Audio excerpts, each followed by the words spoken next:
자, 그래서 이것을 볼 때 우리가 로지스틱 회귀 분석 SPSS 할 때도 이렇게 우리가 분석을 했어요. 그래서 여기가 베타값, 아까 전에 봤던 베타 기울기 값이고요. 요거는 스탠다드 에러 뭔지 아시죠? 이렇게 보고 얘는 이 베타 값이 0인지 아닌지의 확률 값을 보여주는 거고 오주레이션은 각 단위수가 한 단위 증가할 때 얼마만큼 영향을 받느냐에 대한 부분입니다. 한 단위예요. 그럼 수입 같은 경우는 인컴이 1원, 1달러, 2달러, 3달러 이런 얘기겠죠. 그래서 아까 전에 100달러, 아까 전에 100K까지 올라가면 48배나 증가한다 이 얘기예요. 한 단위 증가하는 거니까.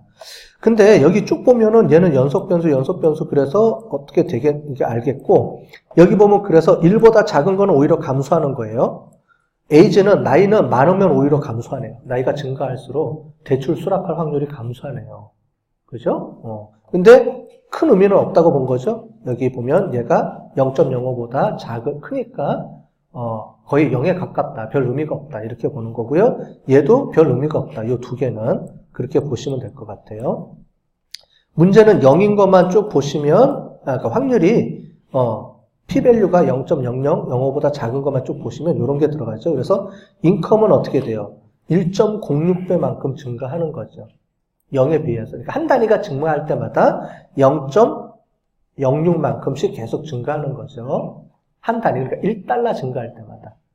그러니까 얘가 100달러든 뭐 이렇게 증가하면은 이게 계속 누적이 돼서 들어가겠죠? 그거는 이제 계산해 줘야 되고, 어쨌든 요것도 한 단위가 증가하는 거니까 이렇게 보면 돼요. 근데 중요한 건 갑자기 71이 나왔어요. 와, 얘가 대빵 세네요. 그런데 조심해야 될 게 연속 변수하고 여기 있는 거는 카테고리 변수예요. 범죄형 변수예요. 얘랑은 의미가 틀려요.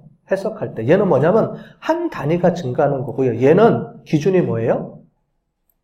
아까 전에 봤죠? 얘가 1, 2, 3이 나오죠. 1, 2, 3이 나오죠. 1, 2, 3이 나오는데 1은 언더그레주에이트, 즉 대학교. 2는 뭐예요? 그레주에이트. 3은 전문 교육까지 받은 사람. 이 얘기죠? 베이스가 뭐라 그랬죠? 아까 전에 우리가 아무것도 안 해주면 제일 첫 번째 게 베이스가 되죠? 그래서 대학교만 졸업한 사람에 비해서 어떻게 돼요? 대학원까지 졸업한 사람은 배가 어떻게 돼요? 71배나 높아지네요. 뭐가요? 수락할 확률이. 딱 봐서 그러면 제일 먼저 뭘 물어보면 돼? 당신 대학원 졸업하셨어요? 물어보면 되죠? 바로 71배나 증가하잖아요. 그죠? 그런데 얘랑 차이점이 뭐예요? 얘는 뭐예요? 딱 결정돼 있죠. 얘 아니면 얘. 즉 언더그레이트 아니면 얘. 0과 1이죠. 얘는 숫자가 당연히. 0 아니면 0에 대비했을 때 얘가 1인 경우죠. 얘는 더 증가가 돼야 안 돼요. 얘는 그냥 요거 딱 하나로 끝났어요. 해석할 때가 얘가 계속 증가하는 게 아니고 걔가 걔일 때와 걔 아닐 때의 기준이에요. 그러니까 71이라는 숫자가 나온 거고 얘는 뭐예요? 한 단위씩 증가할 때마다의 그 비율이에요. 약간 해석하는 게 틀려지죠. 그걸 잘 보시고 해석을 잘 해주시면 되겠습니다. 얘도 마찬가지로 어떻게 돼요? 딱 보면 이게 어떻게 돼요? 그러면 딱 보면 여기도 나오네요. CD 어카운트가 있을 경우가 없는 경우에 비해서 98배나 높아지네요. 그럼 제일 먼저 뭐예요? CD 계정이 있는지 이렇게 물어보면 되죠? 사람들한테 너 우리 은행에 CD 계정 있어? 물어봤을 때 있다 그러면 야, 너 바로 이제 딱 해주면 바로 대출 수락을 하겠다는 경우죠. 그럼 요것만 딱 보면 되겠네요. 교육이 높은 사람하고 CD 가지고 있는 사람만 딱 봐도 높네. 요 사람들만 공략해도 어떻게 돼요? 확률이 막 올라가겠죠? 그렇지 않은 사람에 비해서 수락할 확률이 올라간다 이런 얘기입니다. 자, 이거는 어떻게 돼요? 얘는 오히려 떨어져요. 그래서 온라인 뱅킹 하는 사람들은 오히려 대출을 안 만든다는 소리죠. 반대로. 대출 잘 안 받는다는 소리예요. 마이너스는 아니죠. 마이너스가 아니죠. 0이죠. 0이니까. 이 앞에가 마이너스가 있으면 얘가 0에 가까워져. 1보다 작으면 마이너스가 나오죠. 당연히. 1을 기준으로 했을 때 우리가 그 기준을 삼으니 거니까. 자, 그런 의미입니다. 자, 됐어요? 그래서 정어분류표를 보면 이렇게 나옵니다. 정어분류표를 보면 컷오프를 0.0으로 해주면 이 확률값을 구한 다음에 이 값을 구하고 그 값이 이렇게 나와요. 이게 실제 0, 0, 0 대출한 사람 이렇게 나오죠. 자, 그래서 이 값을 집어넣으면 어떻게 나오느냐면 이렇게 값이 나오는데 얘는 1이에요. 당연히 0.98이니까 얘는 잘 맞췄네요. 그죠? 우리가 얘를 봤을 때 얘 컷오프 0.05로 해주면 얘는 당연히 실제로는 이렇게 나오겠죠. 얘는 0이라고 우리가 클래스가 나올 거고 얘는 실제 우리가 예측한 요 값에 의해서 나온 확률 값이고요. 얘를 클래스로 바꿔줘 이렇게 하면은 어떻게 나와요? 시스템에서 얘는 0, 0, 0, 1, 1 이렇게 나오겠죠. 이해되셨죠? 우리 프레딕트에 의해서 넣으면 프레딕트 함수에 의해서 넣으면 제가 0, 0, 0, 1, 1 이렇게 찍혀 나와요. 두 가지죠? 그죠? 이해하고 계시죠? 어떻게 하지? 이거 다 했던 건데 어떻게 하지? 자, 이해 보시면 이거 다 해볼 겁니다. 자, 그래서 실제 값이고요. 이 우리가 모델에 의해서 밸리데이션 데이터를 이용해서 이 값을 집어넣어서 이렇게 맞춰내는 겁니다. 그랬을 때 어떻게 돼요? 얘는 잘 맞췄어요. 얘도 잘 맞췄고, 얘도 잘 맞춰냈고, 얘도 잘 맞췄고, 얘도 맞췄는데 얘는 어떻게 돼요? 얘는 빨간색이 좀 그래서 빼볼게요. 얘는 어떻게 됐어요? 0.59, 59% 확률이 나왔는데 실제로는 0인데 얘는 뭘로 우리가 아까 전에 컷오프를 0.5로 했잖아요. 그러니까 얘는 뭘로 나와요? 우리 시스템의 모델에 의하면 얘는 1로 나오는 거죠. 아, 얘가 틀렸네. 그럼 얘는 틀리게 아마 예측됐네. 그죠? 그래서 요거를 쭉 모아놓은 게 요거죠. 우리가 알고 있는 정어 분류표. 컴퓨전 매트리스에 의하면 실제로 요게 뭐예요? 실제값이에요. 목이 타? 실제 값이 여기고 얘가 0이고 1이고요. 얘는 프레딕션은 뭐냐면 요 확률 값을 이용해서 시스템에 우리가 R 프로그램을 돌려보면은 얘는 0이 나오고요. 0이 나오고 0이 나오고 그죠? 여기 되는 거죠. 그 다음에 얘는 1이 나오고 그죠? 얘가 1이 나오니까 얘는 여기 나오는 거죠.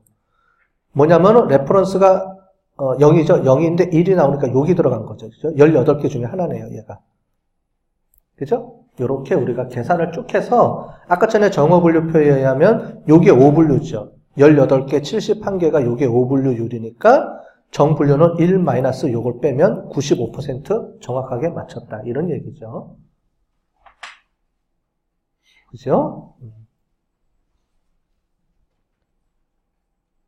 어떻게 하지? 자, 리프트 차트하고 10분위 차트입니다. 자, 아마 여러분들 우리가 배운 지 오래돼서 그런 거죠? 이해합니다. 다시 배우면 되죠. 또. 자, 리프트 차트하고 10분위 차트의 차이점은 뭐냐? 요거는 뭐냐?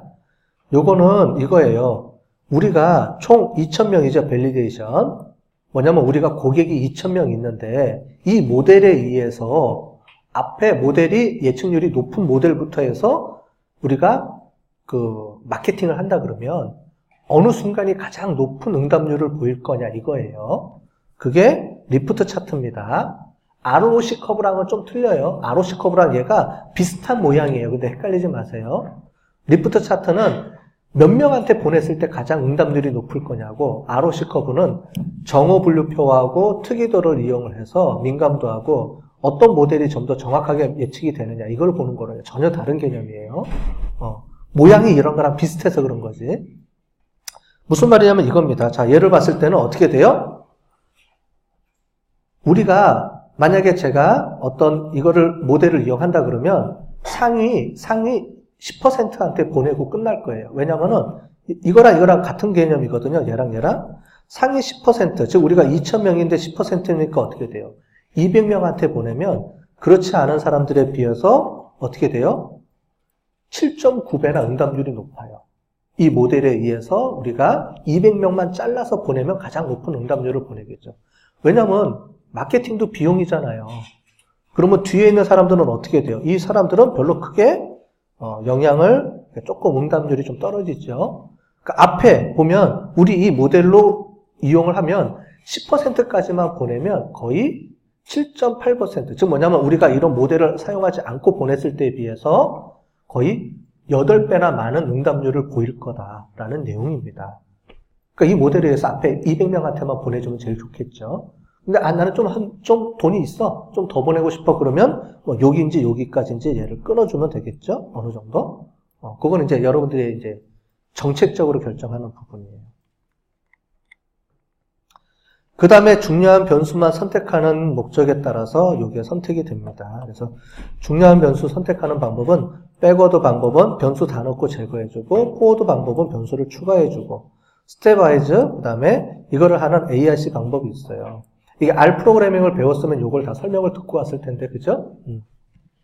이런 게 있는데 얘는 뭐냐면 이걸 하면은 여기 보세요. 뭐가 빠졌어요? 아까 전에 에이지가 빠졌죠. 에이지가 아까 전에 우리가 0.05보다 크다 그랬죠? 그래서 귀무가설이 채택이 돼서 얘가 0이라고 보면 된다. 의미가 없다. 그래서 빼라 그랬잖아요. 근데 빼면 되는데 걔만 빠지고요. 얘는 보면 experience는 그냥 들어가 있네요. 그죠? 얘가 아마 제가 이거 뭘로 돌렸는지 모르겠네. 지금 뒤에 보면 나와요. 포워드로 돌린 것 같아요. 아마. 그래서 요게 이제 빠져 있으니까 요것도 의미 있다고 이게 집어넣은 거죠. 아마 요 ARC 기준에 의하면 요게 들어간 것 같아요. 이 기준이 뭘로 정하느냐에 따라서 이제 P-밸류로 정하느냐 뭐 이런 게 결정해 줘야 되거든요. 그러니까 그거에 의해서 정리가 된 거라서 요거는 조금 뭐 플러스 마이너스 오차가 좀 있습니다. 어쨌든 에이지는 의미가 없다고 완전히 빠져버렸네요. 그죠? 이렇게. 왜냐면 여러분들이 복잡한 모델이 안 좋은 거예요. 복잡한 모델이 안 좋으니까 될 수 있으면 모델을 조금 축소해서 의미 없는 변수들을 빼서도 잘 맞춘다 그러면 제일 좋잖아요. 그죠? 물어볼 때 질문 하나 가지고 100% 맞추면 가장 퍼펙트한 거죠. 근데 질문이 자꾸 많아지면 많아질수록 어떻게 돼요? 계속 복잡해지잖아요. 그럼 오히려 안 좋다는 얘기예요. 그래서 모델이 뭔가 값을 많이 집어넣으면 예측률이 조금씩은 계속 올라가요. 조금씩은 계속 올라가는데 어느 정도 선에서 우리가 포기를 해야 돼요. 야, 너 모델이 너무 복잡해. 야, 우리는 한 5개만 가자. 그러면 여기서 골라내야죠. 그죠? 그랬을 때 예측률이 어느 정도 뭐 95%까지 나온다. 그러면 0. 몇 %는 그냥 버리고 요거 가지고 쓰십시다. 뭐 이렇게 우리가 얘기할 수 있는 겁니다.